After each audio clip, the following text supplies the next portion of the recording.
Hi.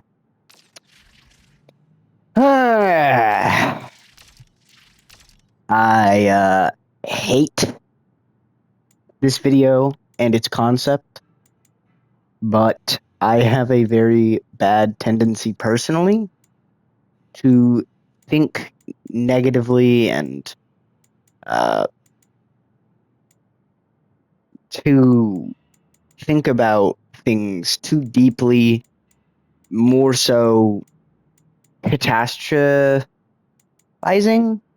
what it's called. I don't remember. Than anything else. But I wouldn't call it that necessarily. And I also would not call myself a sociopath, but I would definitely say I have sociopathic tendencies. And I really hope that's not obvious. But anyway, welcome to another video. And you're watching this because you maybe found the title interesting, or the YouTube algorithm, thank fucking God for that, shoved this video into your face. And so now you're here.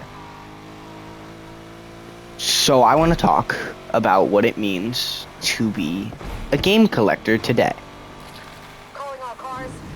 Because what? Now this is the first kind of video I'm trying to do, like, similarly to this. This is also the first video I've uploaded in what feels like an eternity, but I found this concept interesting because I found myself pondering, and I looked down for 1 second, and I must have hit a pebble or something. Looked down at my controller for 1 second, it was fucking flying. But like I was saying, I don't know what I was saying. But I found myself pondering this earlier, I guess. Is that where I was? I think that's where I was. Anyway, so I found myself thinking about, what's it called? Fuck, I'm stupid. Thinking about, the idea that is kind of seeded into your mind that you own things when you buy them. And that is not the case anymore with streaming, video games, most things digitally you don't own. You just pay for a service that, in a lot of scenarios, doesn't own it themselves.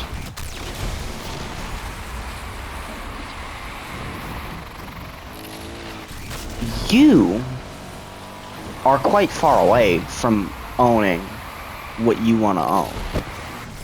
From what you feel, what you sometimes likely feel you should be entitled to owning.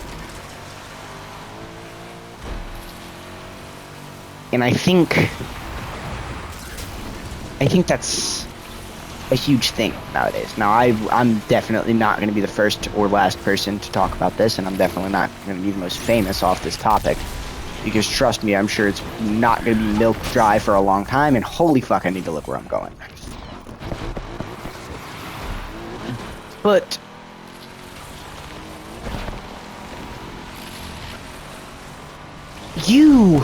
I mean, now you've probably heard so much about it that you don't feel like you own even little things anymore.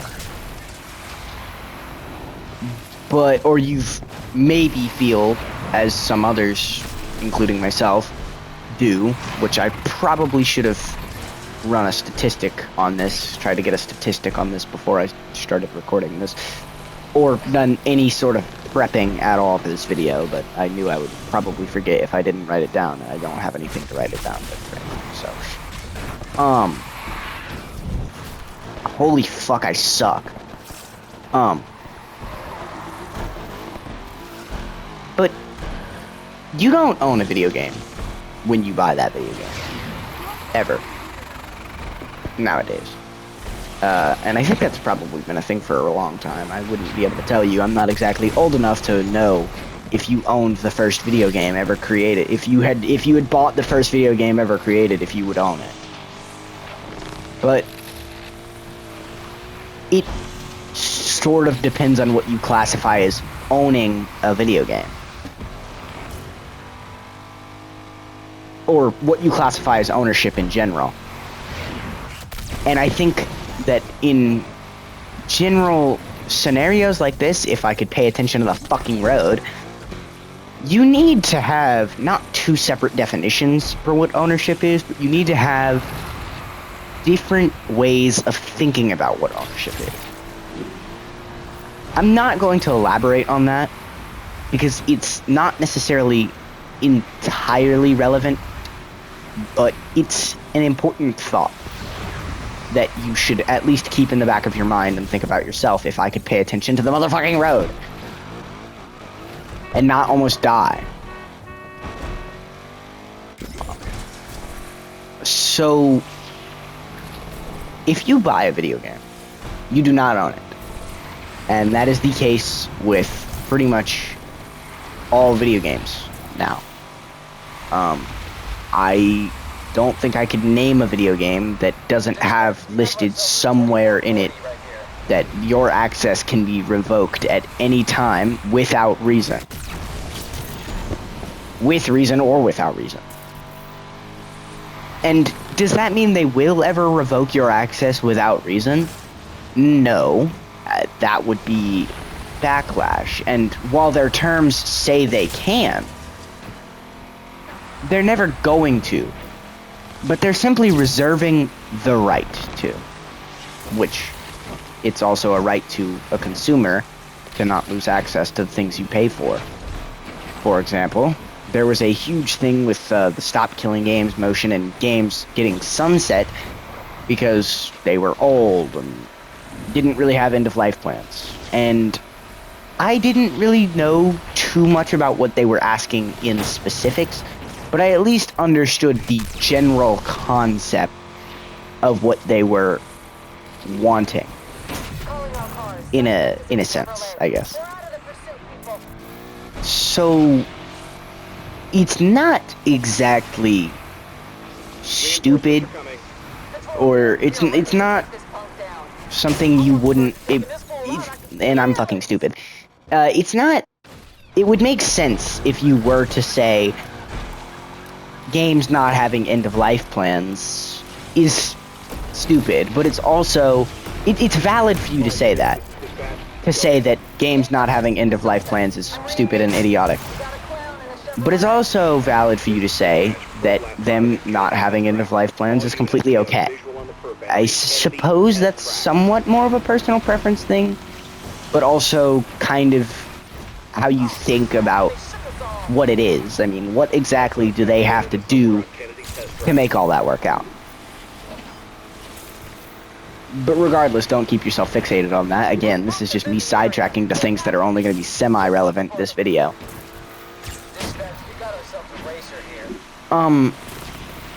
What the fuck was that taxi doing? So like I've probably iterated already a million times, you don't buy, whenever you buy a video game, you're buying a license. I just want to get straight to the point. Whenever you buy a video game, you're buying a license to play the game. So, for example, the game I'm playing right now, Need for Speed Unbound, I do not own this game.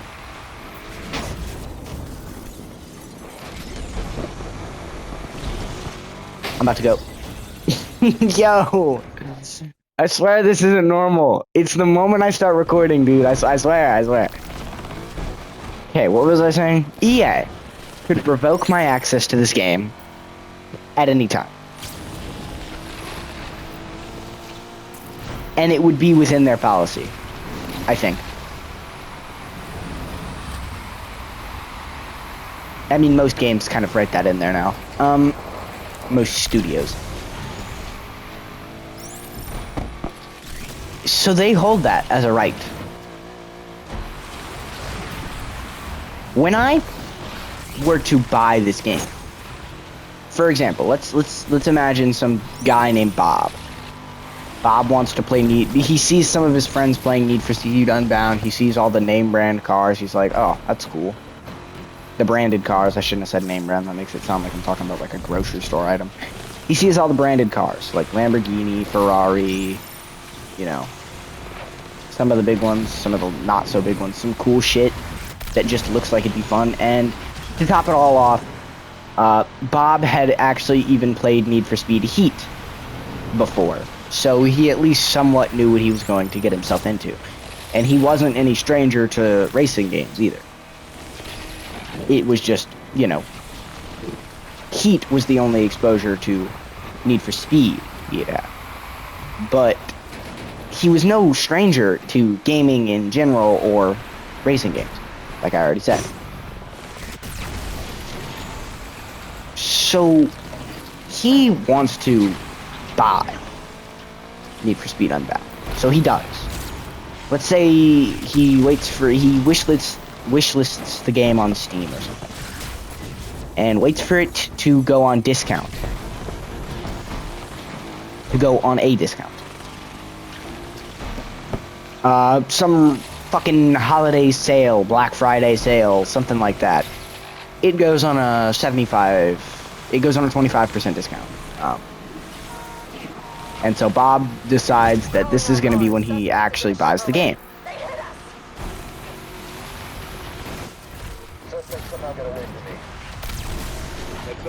So Bob, he takes out his wallet. He most likely, given the current 2026 American economy, let's say Bob is American. He takes out his wallet, and he's most likely going to take out a card.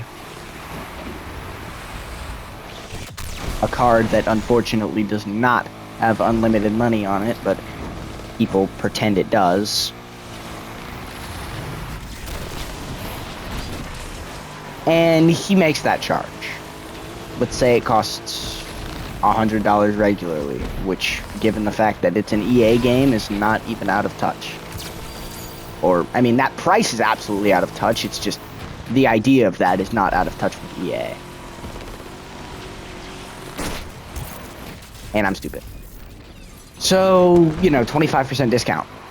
Obviously, he's going to be paying $100 cut to the point. 25% discount is $75. Now, then there's taxes and, you know, regulations and all that. So he's probably going to be paying, he's not going to be paying exactly $75. But you get the idea. Bob finishes that transaction and does not own the game at the end of it.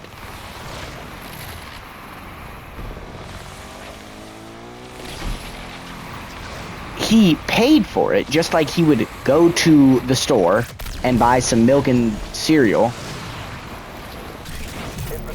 He owns that milk and that cereal box. He owns the contents of the container. He opens the box of cereal. He owns that cereal. Now, not the brand. He owns the cereal, the contents of that box, of course.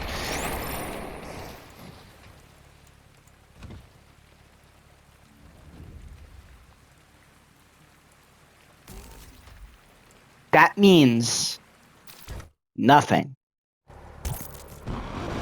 in the cyberspace, or the digital space, or whatever the fuck it's called. For someone who knows way too much about, you know, technological digital things, I should probably be able to confidently say cyberspace, but I can't. I want to say cyberspace, and I would honestly, that's what I think it is, but I'm not confident enough to say cyberspace and feel like I'm not about to get corrected by somebody. But,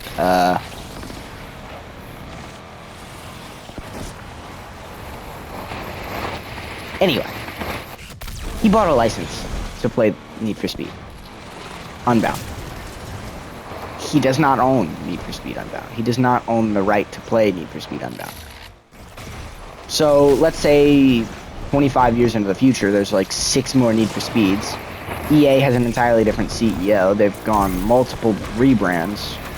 You know, what's that called? Visual rebrands. You know, changing their logo and stuff. And they've shut down Unbound. Bob can no longer play it. But it was within the contract he signed to play the game, the terms of service, that it was completely okay for them to do this. It was not out of their right, out of their area, to do what they did. So now Need for Speed Unbound becomes completely unplayable to anyone And that's completely legal and fine because they all signed a contract saying, yeah, we're good with that. Now, were they good with that? No. But the way contracts really work is fucking shit, I'm dumb. Whenever they signed that contract, they really probably didn't care. They probably didn't feel like, you know, having to sign a contract. And they just wanted to play. And if they didn't sign the contract, you know, agree to the terms and conditions, then they wouldn't be able to play and, you know, wasting their time, money, all that. And that it's not a good feeling. Especially in certain circumstances, that's just not something you can, it's just not something you want to do for a number of reasons. But years later, I mean, even you could say you've gotten your money's worth, maybe you still want to play more. You should, in theory, own the right to play it. You paid for it. But they didn't have any plans for it to even go on this long. So, when it finally does shut down this long later, it's not exactly insane to say that it's wrong, but it's also insane to say that it's wrong.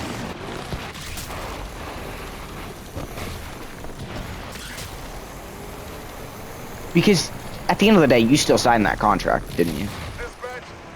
That contract didn't just disappear from existence. You signed it. Just like you signed a contract for fucking breathing in 2025. 2026. 2026. Pretend I didn't miss that jump and say 2025. Now Bob's angry because he doesn't own the game he paid for. Now, you know, per se, Bob paid for this game 25 years ago. He probably shouldn't be mad about it. I mean, Bob's 25 years old.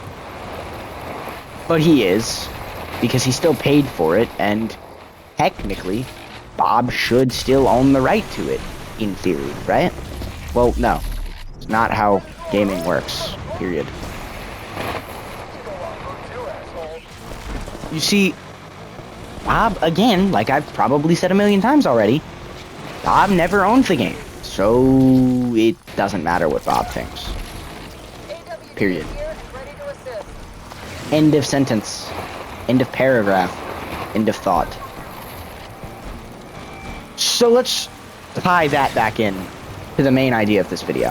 What does it mean to be a game collector now? Well, what did it ever mean to be a game collector? What does it mean to be a collector? What did it mean to be a video game collector specifically? There's a difference between a game and a video game, and there's a really, really good video on that you should look up. It depends on your own personal definition, and it's really, really good. But regardless,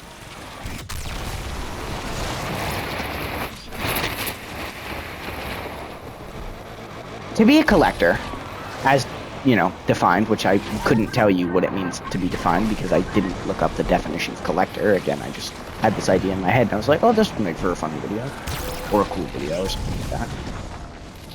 And so here we are, recording. Here I am recording. Here you are watching. Man, shut up! Man, these guys are rude as fuck. Anyway. So, fuck, I lost my fucking train of thought. Oh yeah.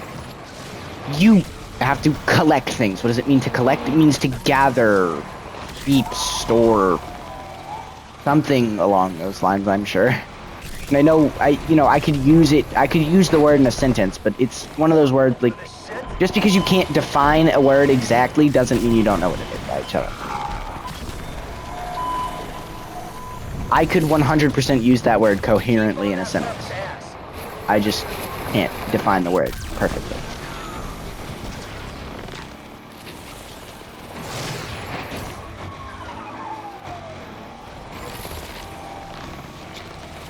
Alright. To be a video game collector, what does that mean? Well, in the idea of being a video game collector, You are a person, so you're a collector, so someone who collects things. And in the traditional media sense, let's say it's as a hobby, you collect those things somewhat for reputability, somewhat for coolness, somewhat for whatever fucking reasons anyone ever has to be a fucking collector or hobbyist. Which there's also a really good video on what it means to have a hobby in 2026. Suspect's car is almost ready for the junkyard, dispatch. Holy fuck. Leave me alone. I don't know you guys. I'm just gonna slowly back up. And I just talk.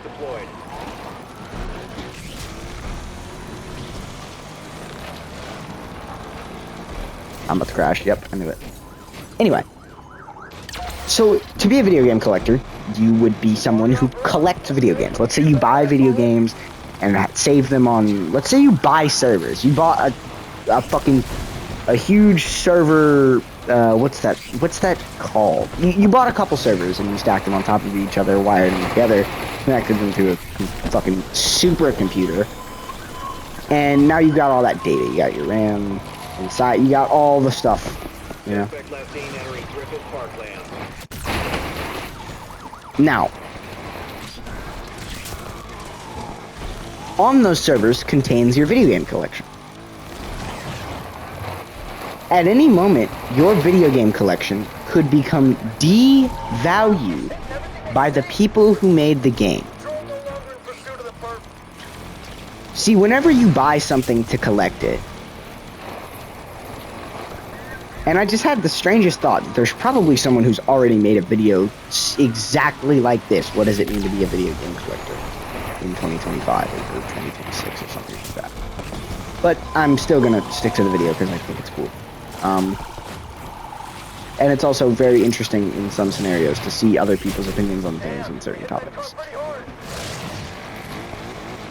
So, whenever let's say you collect Transformers action figures, you collect figurines of them. So you've got a bunch of rare ones. Let's say you've got some Optimus, you've got a couple Optimus, you've got a couple Megatron, all different areas, Bayverse, G1, all different areas. You'd say you've got some Superion, you've got some Bruticus, you've got some limited edition Transformers Devastation Devastator, or something like that. You've got, you know, fucking the Combaticons, you've got Shockwave, you got Soundwave, you got some Shattered Glass figurines, you got Shattered Glass Soundwave. Peak design and peak character, by the way.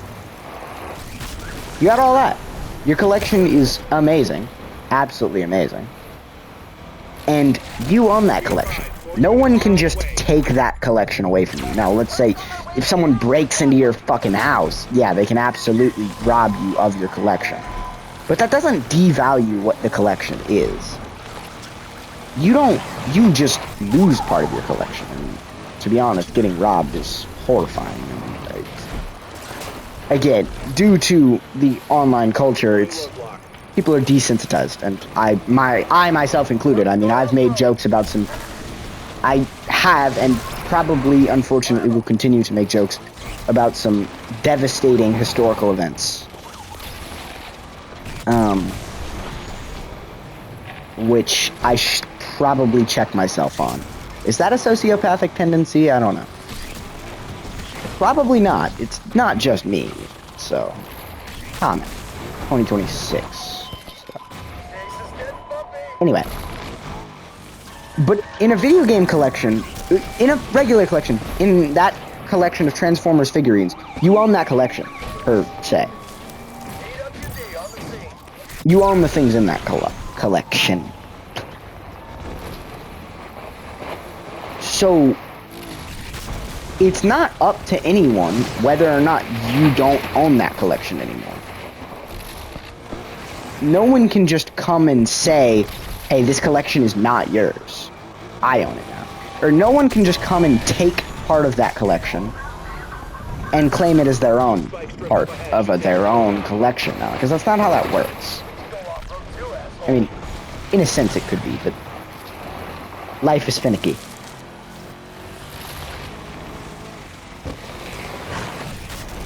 Did not turn until the last second. It's a good thing this guy turned. He's actually smart.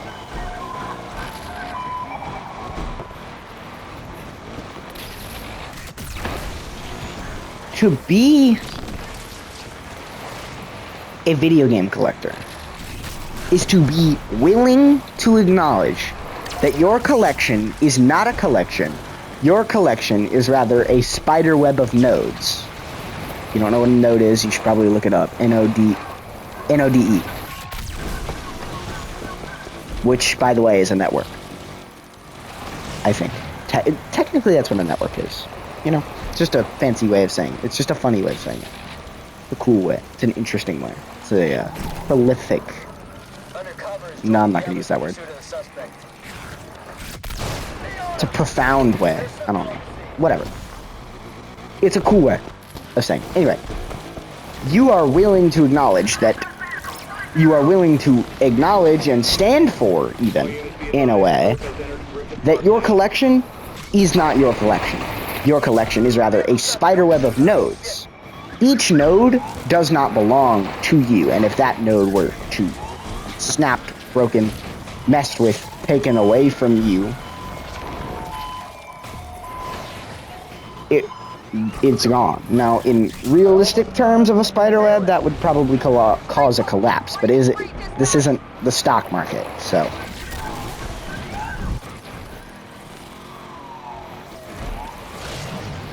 Per se, that doesn't matter either. Ow. Now, you have this collection, right? Each one of those nodes is not yours. The spider webs are strung together by you.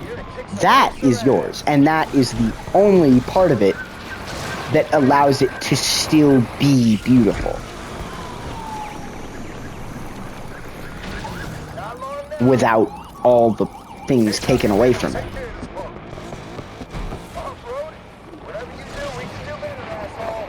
I don't think we're gonna finish this, but that's okay. I can't wait to meet the idiot behind the wheel of this thing. Because I can't go more than 2 miles an hour.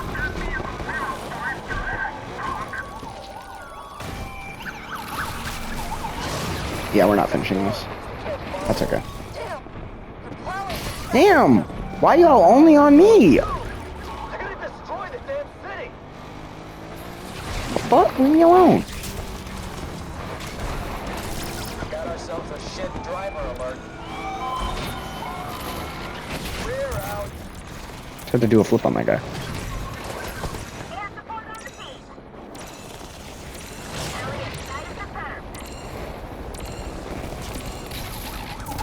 So.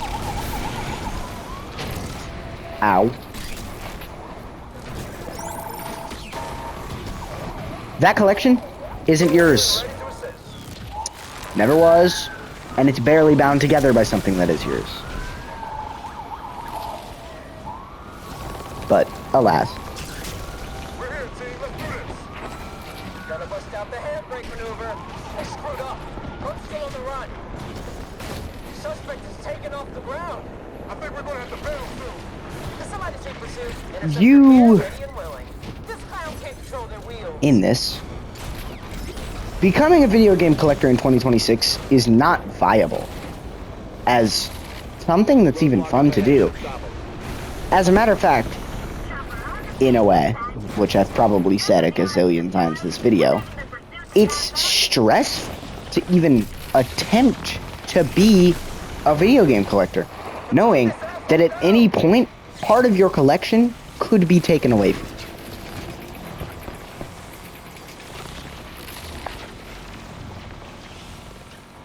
It's not fun. It's the point of a collection is usually to be fun.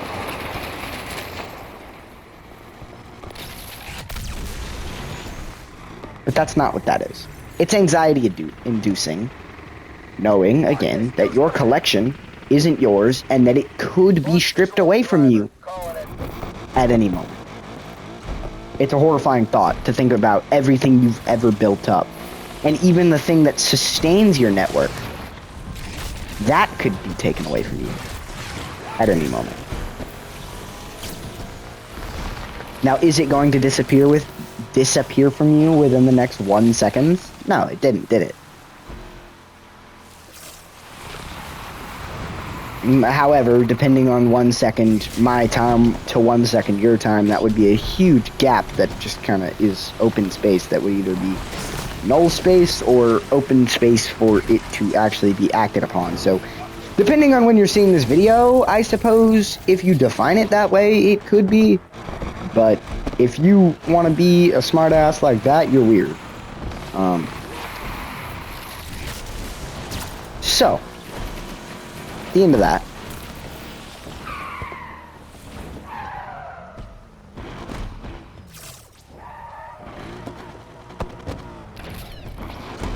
just got stuck, trying to fall through. Oh, too late. Oh, fuck. So, officer, anyway, yeah. Being a video game collector in 2026 is a fear-inducing, panic-inducing, anxiety-inducing, horrific,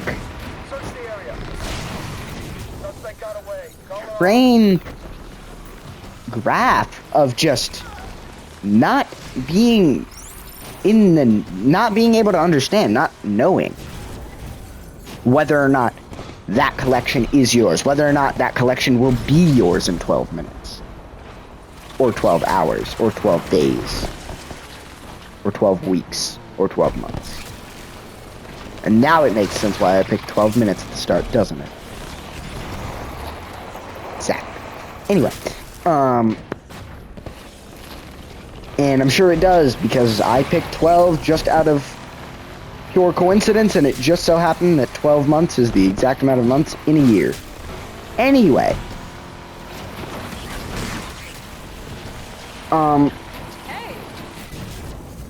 To the point.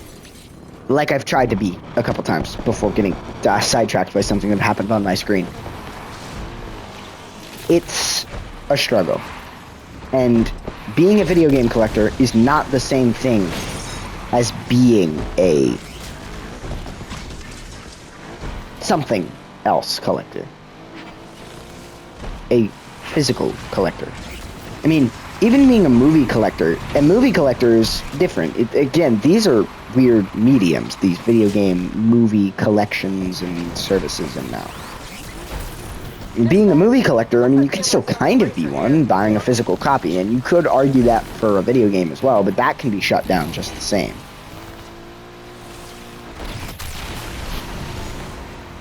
I mean, I suppose you would still at least have physical proof of it, whereas in the digital form, maybe you wouldn't. So, but, I mean, that would make disc and digital media collection entirely different, and that's horrifying to think about. But, well, I'm gonna shut up, stop repeating myself 7 times within one sentence, and let you get back to doing whatever it is that is in your day, that has pertained to your day, and that is likely so important. And that sounded sarcastic. It was not meant to sound sarcastic. But that's why I would like to thank you. Elaborate. Digressing. And all that. I would like to thank... Fuck. You good, buddy? Okay, get out of my way. I would like to thank you for taking some time to watch this video. Taking some time out of your day, out of your hour, out of your week, out of your month, out of your year, out of your decade, out of your hopefully century, out of your hopefully long and lustrous life. Lustrous is a word, right? I feel like that's a word. And I'm pretty sure that is a word. Like, I know that's a word, but, like, is what I'm saying a word? Like, there's a difference between, like, I know there's a word, but I don't know, because I could just be misconceptualizing a word. I don't know. understanding stuff is a fallacy. Anyway, thank you for watching. Have a great day. And, bye.